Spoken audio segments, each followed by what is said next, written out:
without any further ado, let's throw it over to Tempest Mask with Doritos Crash Course. Take it away. Hello everybody, my name is Tempest, and it's nice to be back here at Fleet Fest. For those who don't know me, I was a part of Fleet Fest 3 with Shovel Knight Showdown. Unfortunately, that was the PlayStation Marathon, and I had to make do with my Xbox, but thankfully that's the nice thing about being able to be a part of Fleet Fest 4. X marks the spot. Therefore, I bring you all my one Xbox game that is practically new to me as a speed game, but as it might as well be something that I'm absolutely familiar with overall, just in general. And this is the wonderful Doritos Crash Course. Originally named Avatar Crash Course, Doritos saw this game and decided, hey, we might as well help you guys out. So they sponsored it, and therefore it became known as Doritos Crash Course from there on. Pretty simple story, but believe it or not, you can indeed play this game still to this day on your Xbox 360 and Xbox One. You can also get this for PC as Doritos Crash Course Go. I think it's mostly Windows accessible, but don't quote me on that.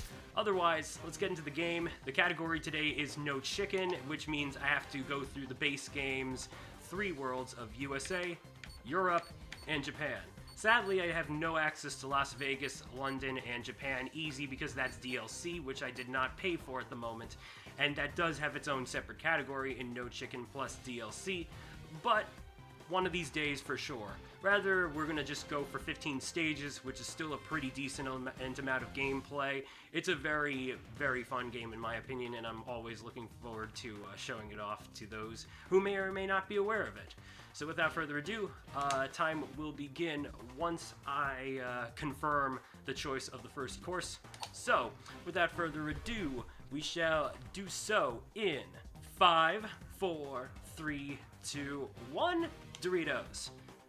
So as the game loads, very quickly rather, because I did do a practice thingy, sort of. Well, I guess that was probably one of the quickest loads I'll ever get. That's fancy that.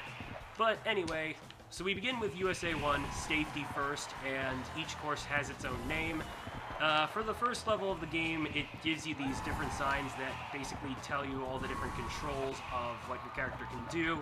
And it's very simple because for those who played the Wipeout or American Ninja Warrior games, this is basically what you're getting. It's an Avatar Crash Course where the objective is to not get wet or hit by the objectives that can disrupt your progress, like those Crusher Mallets or hammers as we'll be seeing later on.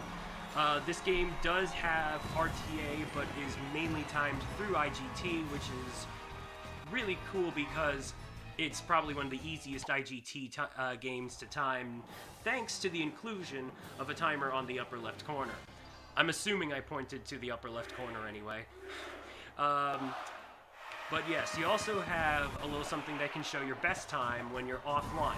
When you're on Xbox Live, however, the idea is that your friends list gets involved with the game's rankings because anybody that you're friends with who has played the game can have their best time shown instead of yours, which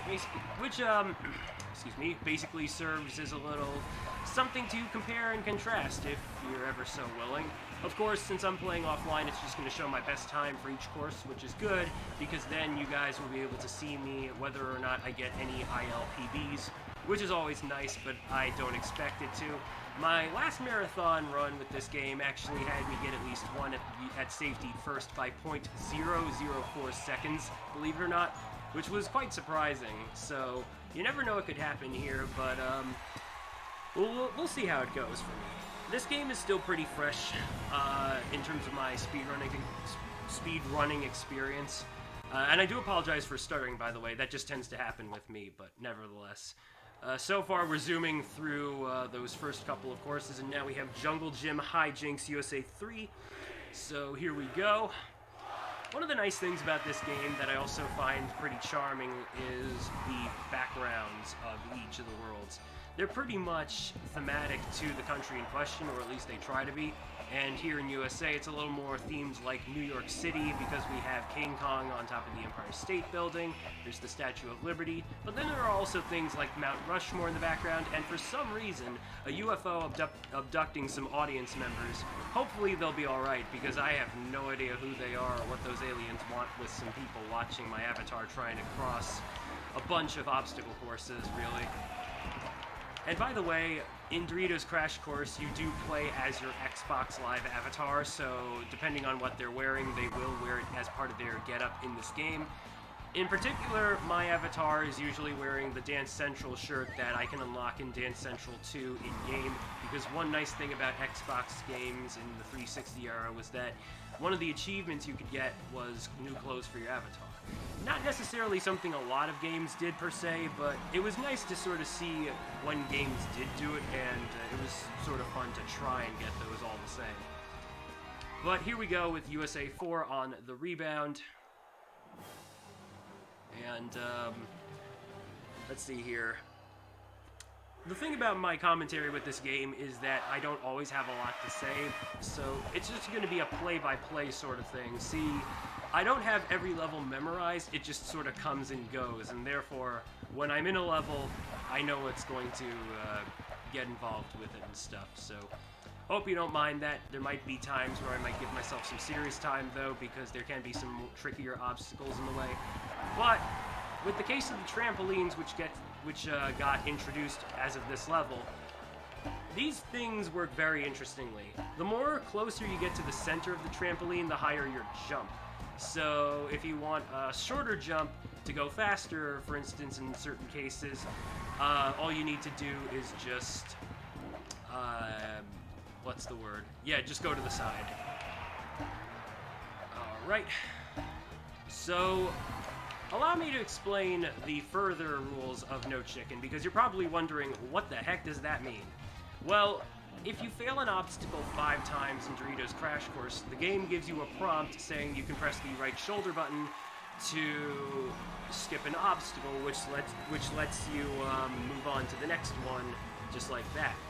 But the idea is that if you do that, your ranking becomes a chicken rank. So therefore, the idea is no chicken, meaning I can't use that whatsoever. It's a pretty simple thing, and essentially acts as the game's overall any percent category, to put it simply.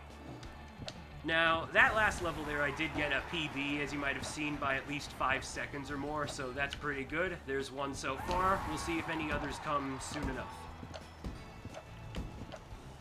Now, though, here we go.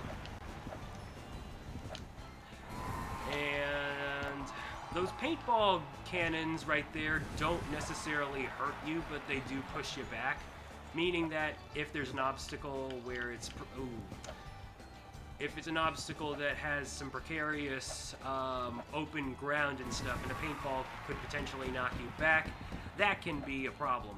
Otherwise, it is what it is, really. Now, the thing about what happens when I missed an obstacle is that I'm going to press the Y button to bring me back to the nearest checkpoint, and the reason being the animation, or how much time it takes for me to get back to there, as the game would send me back and stuff, it's just too long. It would waste too much time, and this is a speedrun. I don't want that, so you know how it is. Anyway, here's the one obstacle that usually gets me here in this level, and yes! Oh boy, that's a gold medal. That's a first for me right there, because that little section I don't usually get first try, but that was absolutely a first try right there. Let's go, gamers! And now we move on to Europe 1. That is really cool, I just gotta say. I was not expecting that whatsoever. I usually die on that obstacle like at least 3 times or so, but that was definitely a bit of a difference for sure. Alright, so we move on to Europe 1, and a mechanic that you've been seeing me use on slopes is sliding. When you hold the down button and you're doing it on a slope, it turns to a slide. Ooh. And though your momentum does increase when in sliding, but when paired with the slide jump, where you just basically jump from the slide, Yeah, that's where things can get pretty nice, because the idea behind a slide jump is that I do believe it's a bit faster, or maybe a bit more reliable than running. I don't know, maybe, I would say a bit faster, but anyway, I'm just going to skip across these because I don't have to wait for these platforms, and we can just go fast on our own. I'm going to try this section right here. Yo, let's go! So those conveyor belts, I normally slip up on those. That was a good one, though. Definitely impressive that I got it first try, too, which could very well mean I'm eligible to get another PB this time in this level, which is pretty nice. But we'll see about that, because it could be anybody's game. You can tell how far into a level I am by the progress bar up top, which is definitely nice to have, because it goes from left to right along with your position. Unfortunately, no level PB here, and I think that was because I did botch up one or two of the obstacles. My mind goes a mile a minute. I'm not always paying attention to my current standing on the current level, but it is what it is. That was still pretty good, though. Definitely a lot better than other attempts, thanks to getting the conveyor belt jump pretty nicely. So those crusher mallets, you might be wondering why I reset after I got hit by one. Well, in this game, it automatically sends you back to the nearest checkpoint, whereas in the now delisted, or has been delisted for a long while, Doritos Crash Course 2, this was something that they changed for the gameplay, meaning that crusher mallets or obstacles didn't automatically send you back to the checkpoint. You just got stunned for a bit and then you could keep going. But unfortunately, Doritos Crash Course 2 did not survive the test of time, mostly due to, I believe, being a game mostly based on online servers, which they did shut down around 2014, and the game has been unplayable since. But I always remember, because I was one of those players, and if it wasn't for DCC 2, then I certainly would have found I wouldn't have found DCC 1. And I've been playing these games for, I guess, a good number of years and stuff, so yeah. Anyway, as always, I pay a little respect to DCC 2 whenever I run the first game. But, yeah, we got some more obstacles, and nice! That's another new gold level, gold medal, I meant to say. Sec. Alright. Moving on. So that's 2 gold medals today. That's really cool.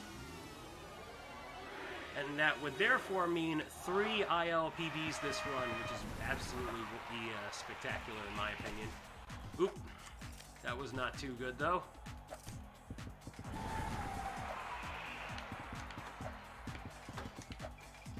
Alright. So that obstacle right there was obviously me waiting for the green platforms to then collapse and then just try to get there as fast as I could.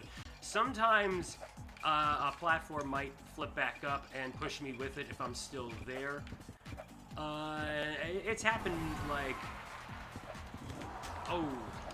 a couple of runs, I would say. It doesn't happen a lot, though, but the fact that it happens during a practice and then I think an actual run, maybe, kind of gave me the impression that there was something about that obstacle that I just didn't know about until that point.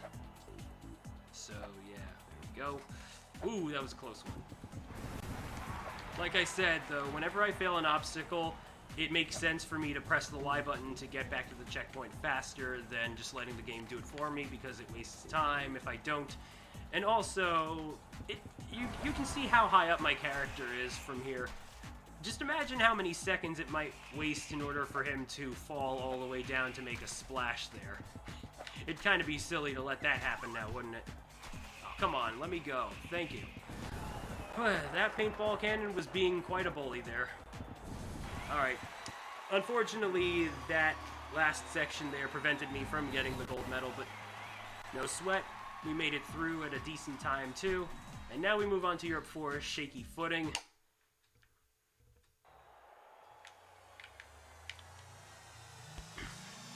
And I'm definitely going to be sure to hydrate between runs, because I forgot how much this tends to get on my voice, but hey, no problem. So we got some collapsing platforms here. And whenever I usually step on the first one or like any of them, that's when they start to collapse. But chances are that some might be connected to another series of platforms, and that by activating the first one on the first chain, the second one might activate only a few seconds after the last one of that first chain, if that makes sense. So and I'm pretty sure that that's something you'll see in a later level, but you'll probably not see it happen on the camera because I'll likely zoom past it. But let's talk about these conveyor belts, because there are two types, as you might have noticed. The first being the one that usually takes up the normal color scheme of the world I'm playing at, and the other one using this red and dark navy bluish color, which signifies that it's much faster and harder to get past, at least if you're trying to run on it. Therefore, I would highly advise against doing that. Here's a very tricky one where I have gotten crushed quite a few times. And we got the gold! Let's go!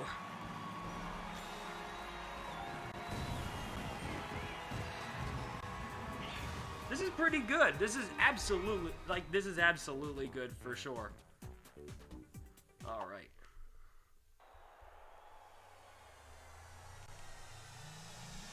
Swinging in the Rain. This is Europe 5. Let's see where we go with this one.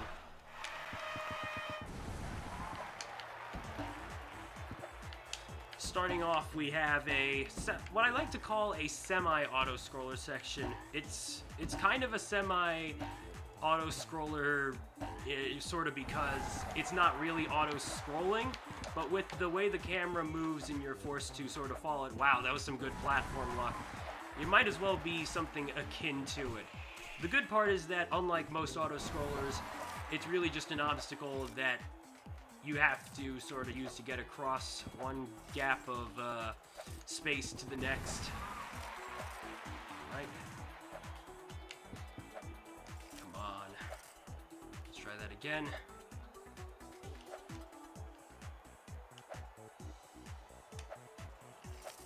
There we go.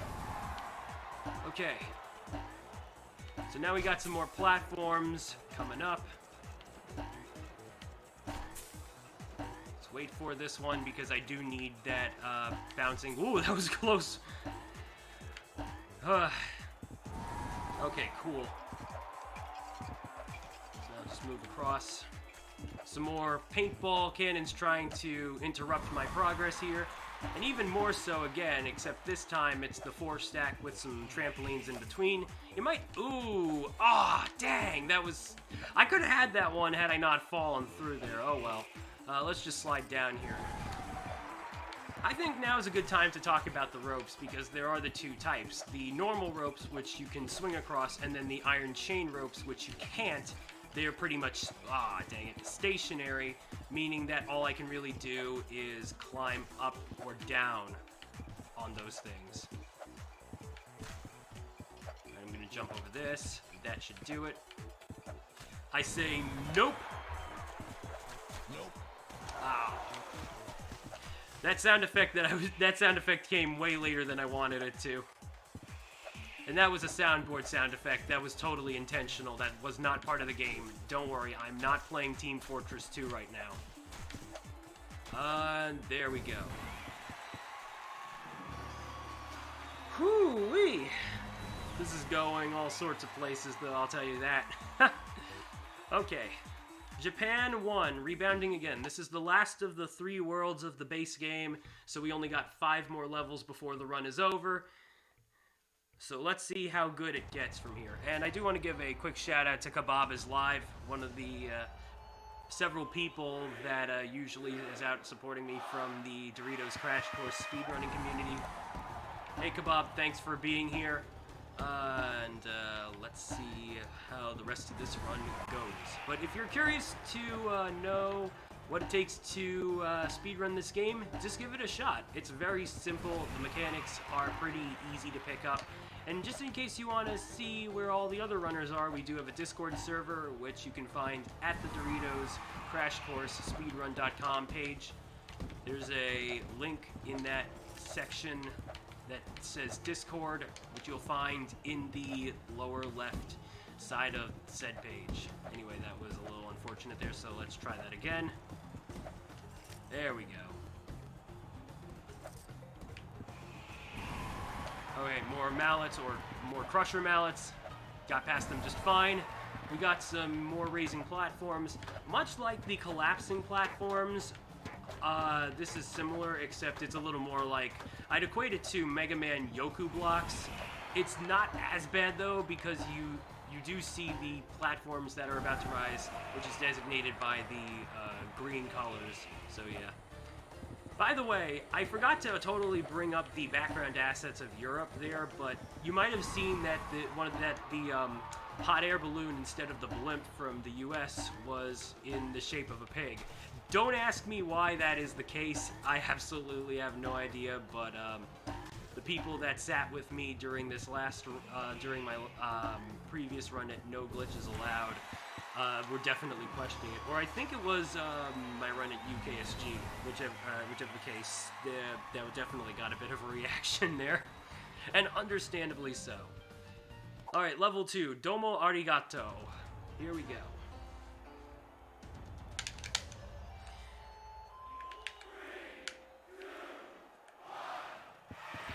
And we're off. So, more conveyor belts, but a quick obstacle reach, or sorry, checkpoint reach. More collapsing platforms. I'm gonna use the top path. Ooh, that was so close.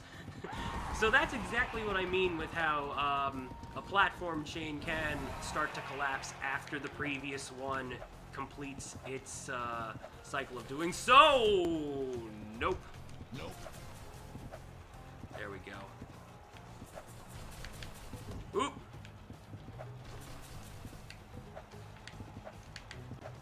Just giving myself a bit of focus here. There's always that one obstacle. To be fair though, Japan is that one world that has most of the hard stuff going for it.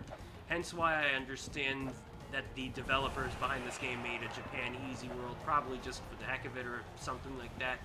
Which is totally fair. We still play it entirely for one of the categories, so you know. A nice thing to know about some of the leaderboards on the speedrun.com page is that we do have categories where you just have to do all 5 levels of a particular world if that's more your speed.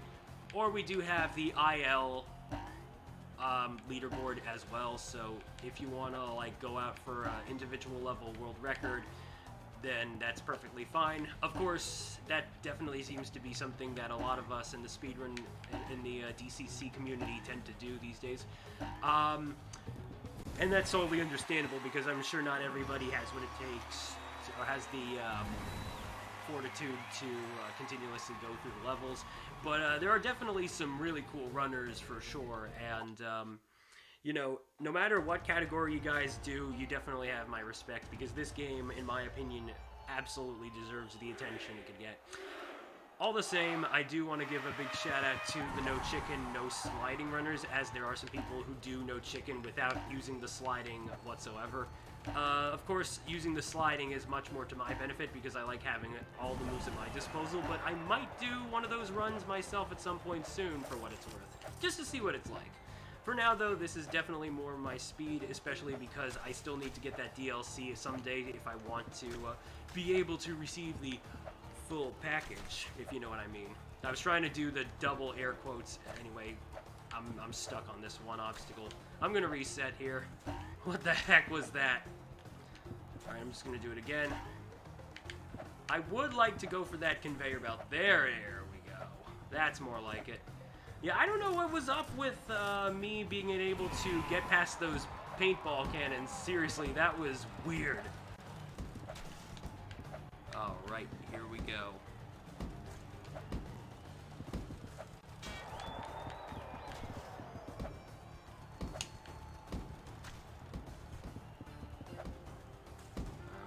There it is.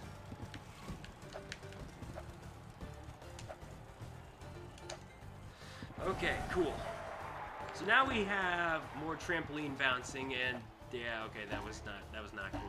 So, you'll notice, by the way, with something like the trampolines, luckily the game does give you a little red circle indicator to show where your avatar is going to fall down in place of a shadow or something like that. Even if this game did have a shadow for that, I definitely think the red circle is absolutely helpful, so I'm very appreciative that that does exist. Otherwise, I'll just float on across here. Whoop, I wasn't floating for a second. What happened there? Although I guess that could be intentional for all I know. Alright, zoom here. Out to some paintball volcanoes. And another checkpoint awaits. Now, instead of some orbs, we do got some cubes. Oops. And now I will cross them for sure this time. And there we go, on to the last obstacle here, and we should be coming up soon, very soon, on, the final level. Come on. Shoot. I gotta start counting how many times I played that sound effect during a run. I just recently implemented that into my stream deck. Oh, come on. Okay. Serious time.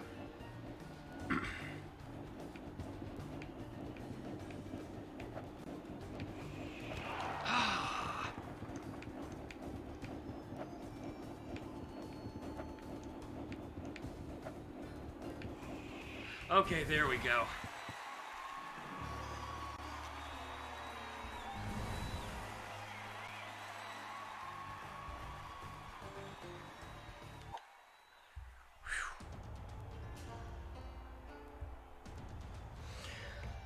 Okay, alright, I'm ready. So, Japan 4, Muzakashi Wheel. So apparently this one I have still yet to get a silver medal, so let's see if I can at least do that for myself. But Muzakashi Wheel is one of the more complicated ones because at the very end there is a spinning wheel, each side having a conveyor belt with a different speed or direction on it. Or, I mean at least, okay, I am stumbling right now. Let's just try that again. Oop. Come on, game. Okay.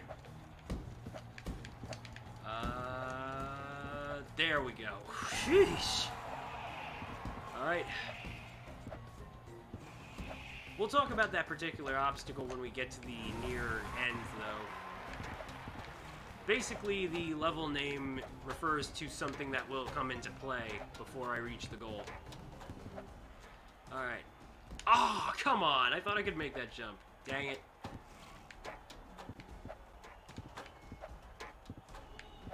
Okay. Now I'll jump. Whoosh! That was close. I actually thought I was going to miss that one, too. Oh, come on. Paintball got me there. But thankfully I didn't fall into the water, so it works. Alright, here we go. Oh, YOLO first try. That was perfect. That could have gone very bad, but I'm so glad it worked out. So unfortunately, it doesn't look like I'm going to get that silver medal yet, but no worries. I will still complete this as fast as I can because we're coming up to the final couple of obstacles. First, we got some crushers with this moving platform here that I definitely want to keep up until... I was going to try and keep up with it and then use those triangular platforms to get myself across. But no sweat. Oop! Oh, come on! And that is an example of how a paintball cannon can mess you up on an obstacle. Okay. Ooh. Oh, alright, come on. That's more like it. Okay, now for the Muzakashi wheel. So, as I mentioned, each conveyor belt has a different direction and speed. One is sorry. I keep saying that. Basically, you can tell which direction the conveyor belt is going based on the arrow on the side, but two of them are the really fast ones, The other two are the normal speed, and one of the normal speed ones is going in the opposite direction. So now the wheel is starting to juke me, and I'm guessing it's saying GG for your previous good times. But you think you're gonna get yourself an RTA PB? Pshaw, no. But we'll see about that at the very end, because we still got one level to go, and yeet!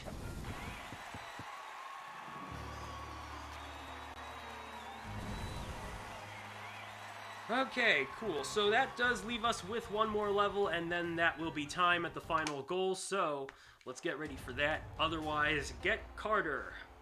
I'm not sure if there's a reason that it's called such, but, you know. I did see mention in the chat that, yes, this game is very similar to American Ninja Warrior, and I would especially say that the Japan section takes what I assume to be a bit of inspiration from Sasuke, the Japan show that we get American Ninja Warrior adapted from. Basically the original American Ninja Warrior, except, you know, not in America. And it's a really cool show. I have seen both American Ninja Warrior and Sasuke, and yeah, it's pretty sweet, but it's also definitely a lot more challenging from the look of things, that's for sure. And I'm sure it'd be even more challenging if the game had you jump from trampoline to trampoline like what I'm doing right now, so thank goodness that's not the case. Video game logic? I think so. Alright, let's go on to this here obstacle where I'm just going to duck here, and then I'm going to once again use the platforms to move across instead of relying or trying not to rely on the moving platforms, but unfortunately that was not going to happen today.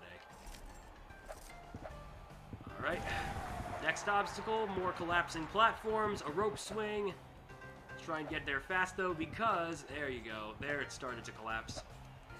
Trampoline bounce into the checkpoint, launch to here, more mallets on this faster conveyor belt section, which I'll just jump across because I don't know how to pass under those fans. I don't think there's a legitimate way to do so as far as I know, but no problem. We get to here, we slide down here, and time. That's it. Whew. That was definitely a pretty decent, that was definitely a very good run, but it sure had some hiccups. Still, I'm proud of that for getting some of the gold medals today, so thank you for having me play this game, and yeah, no, that was pretty dang good. Let's see what the final time is, though. Oh, that's an RTA PB. Yeah, 25:55. Let's go.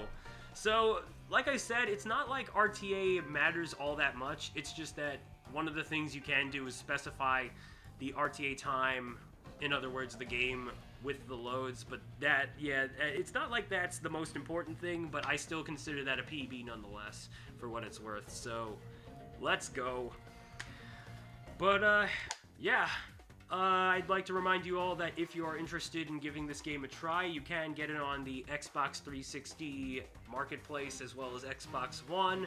And there is also the PC version, Doritos Crash Course Go. Our server, again, can be found on the Doritos Crash Course speedrun.com page. On that section, we're always happy to have some new people joining us just to see what's all the hubbub and stuff. Even if you're not interested in giving the game a speed through, we still appreciate having the company and all that stuff. So big shout out to everybody. Thank you guys for having speeded through this game before I did. It's always nice to know that when you're a part of the foundation and you got at a very welcoming community, those are the good feels, man. But that said, this ain't it for me just yet. Coming up in just a bit, I will be doing Mega Man 6 for you all, so I'm gonna go ahead and get set up. But, thank you for having me run DCC. This game is still fun, in my opinion. And, yeah, Doritos. That's all I gotta say.